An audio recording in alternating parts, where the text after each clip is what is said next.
Hi there, Amitabh Man Love. Just wanted to, I just had a meditation for an hour, um, and I just wanted to share with you a secret to achieving deeper meditations. And I say achieving lightly because it's almost like achieving is something you do.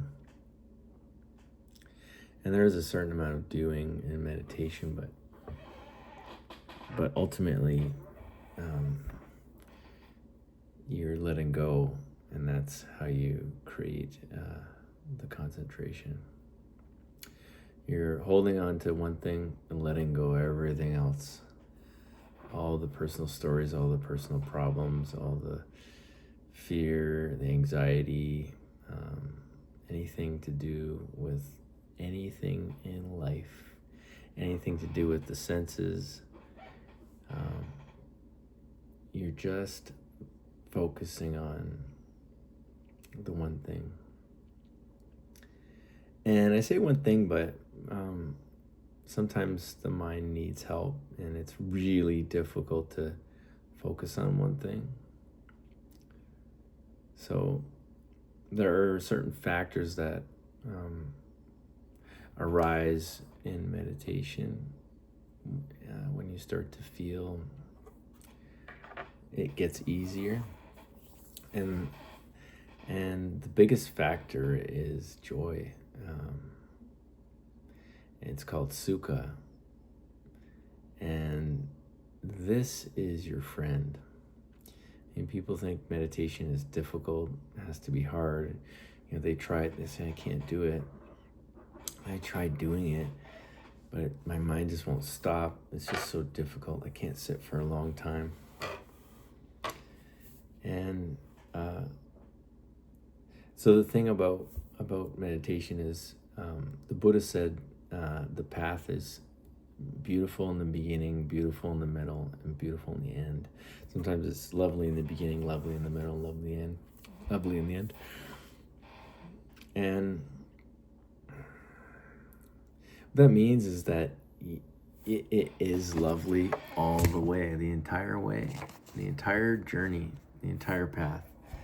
So you don't have to wait for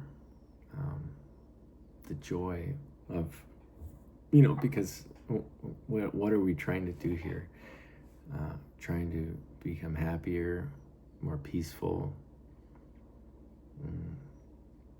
and that is an aspect of awakening is this peace, this happiness, this calmness.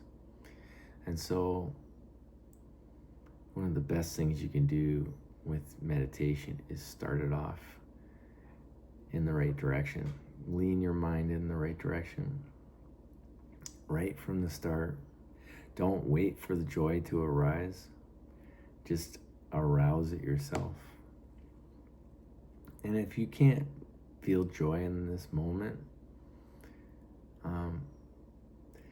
you can just say, may I be happy, and just smile, like a little smile in right from the start in your meditation, because this is where you're going to head anyways.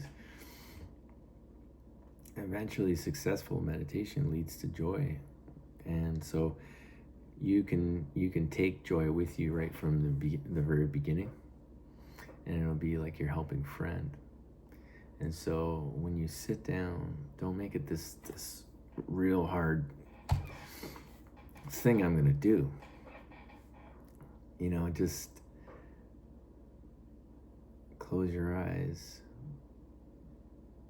and just smile with your whole body, but with your mouth too. And just smile just a little bit, and then start with your object. Now, I just started listening to an audiobook tonight, and maybe I'll put it in the comments. It's I think it's called Jhana Consciousness on Audible. It's really interesting. So far, it goes into the history of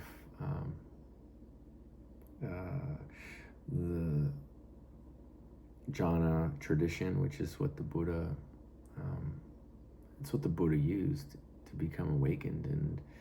And really, if you read the Buddha's teachings, it's very clear that you need jhana. Jhana is not something that you can bypass. You can't get to the end without it. It's just not possible, because it's a very refined, purified form of consciousness. And without that purified, detached concentration, any wisdom is not, it's not going to be real wisdom anyways. The thinking is too close. Real wisdom does not involve thinking. So anyhow, I started listening to this audiobook, and it reminded me of a technique they use in the Thai tradition. They taught a lot of it in a lot of monks talked about it in Thailand when I was in Thailand, and that's Budo. It's a bit of a mantra, but it's really just to help your mind stay with the breath.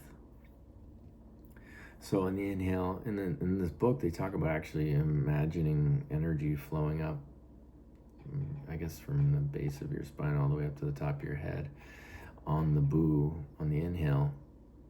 And then do, it's just relaxing. And I really had a lot of success in this meditation. I just sat and I feel very, very peaceful. And so the benefits of the Buddha's teachings are here, right now. I sat for an hour, and there were times in this sit where it was very, very bright, very easy, and then the mind dipped back down a little bit, and a little more thinking, and then brought it back to the Budo and the breath. And then it really didn't, so I kind of let my meditation go for a number of years, actually, and so I'm really getting it back together now. And one thing I remember from before, when I was doing all those retreats, was, and I kind of learned this from Bhante Vimla Ramsey. He's passed away now, and not directly. I didn't learn from him directly, but just from watching some of his videos, his Dhamma talks, and he really talked about the importance of the smile and allowing that to carry you, because that's what's going to happen in meditation. Is you're going to get to a place, if you stick with it and you just don't try to achieve anything, just only unify your mind with the breath. And if you want to use Budo, I really think it's better than Om. Like I used to use Om before. The problem is, if you just use a mantra, I'm sort of going a little bit all over the place right now, but if you just use a mantra, you're simply smashing down the mind, oppressing the mind, and it will work, but it can also really suppress emotions and create spiritual bypassing, because then in your daily life, you think, I just have to smash everything away with my new beliefs, my new age beliefs, my new spiritual beliefs, and I can just, nothing really matters. I don't have to deal with it. And there's a certain amount of truth to that, but you have to deal with your regular life. You have to deal with the problems in your life in a skillful way as well. Any traumas, you might have to get some therapy. You might have to deal with emotions and things like that. But when you're sitting, there's these little helpers, this joy, you know, you're basically like, with the smile, they've proven, and with scientific studies, that if you smile, you actually generate happiness. So it's not fake happiness, but it's contrived happiness. I'm getting a little tired now. It's time for bed, but this will bring you along, and then I've been doing the boo and do, and the reason why I think it's better than just om is because if you do the boo on the way in and do on the way out, it's a definite distinction between the in and the out breath. And om, you can lose track of the breath. Like when I started meditating, I didn't even use the breath at all. And then it sort of became part of the practice as well, just naturally. I had a few really intense experiences that changed me forever, and the breath was definitely there. So I really think the breath is key to meditation. Just doing a mantra alone is not a good idea. I think it can lead to suppression, and because here's the thing, what happens with the breath is it is an unconscious activity, and then when you watch an unconscious activity, it brings the unconscious to the surface. And this is where you get deep in meditation, is because all those hindrances are going to come up. You're going to get some memories that come up. And that's okay. And that's where you can heal, is things come to the surface and then they're allowed to just evaporate out of the water. Whatever you could call it, burning out of the fire or whatever. But they come to the surface and then they wash to the shore, and then you get some purification there, some degree of purification. So I really think that if you want to use some sort of mantra, use it with your breath. I think Budo is a good one, because it's a 2-syllable word, and you can watch your breath with it.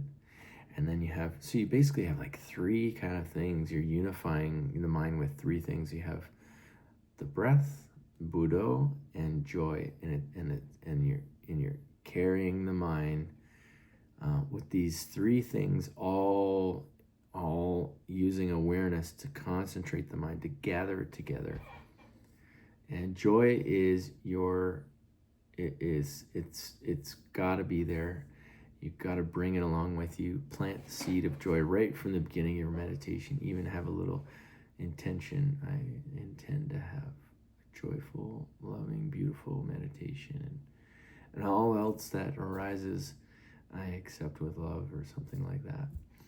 And the thing is, what I was going to talk about earlier is what happens in meditation is, as you get further along, eventually your joy is going to be the object.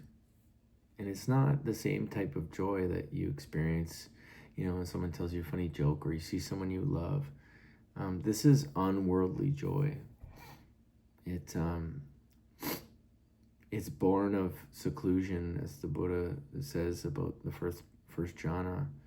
It's born of concentration, as he says about the second jhana. This joy is, you can lean it with intention in the beginning, but then when you really start to get somewhere, this joy is going to really arise. And then eventually, your attention can go more and more and more towards this joy as it becomes stable. And that joy is what carries you deep, deep, deep into meditation, into really making it somewhere worthwhile. So that's all I gotta say. I was a bit rambly, but I hope you, if you are trying to meditate, or if you have meditated before, really think about adding joy as a part of your practice. And if you don't feel good, how about just for this little amount of time, is say, I give myself permission to feel good, and just smile anyways. You know, just say, fuck yeah. You know, everybody feels good. You say, fuck yeah. You know what I mean? You're, something great happens, you know, if you don't swear, whatever. But a lot of people, even still, to be like, fuck yeah, or yes. You know, just like, yes, yes. And you just make that exclamation to yourself, yes. And then this is something that can help carry you into your meditation. And you're going to lose it. You're going to lose the joy. You're going to lose the breath. You're going to lose the Buddha. You just keep coming back to it. It's okay. And then when your mind travels away, you're coming back to something with joy. You're not sitting there saying, "Ah, shit, I can't do this. I'm not good at this." And you just, it's like the end goal is with you right from the beginning, right from the start. And it'll help carry you deep into meditation. And that's all I have to say. Hope you have a wonderful day or night whenever you're watching this. And we'll catch you later.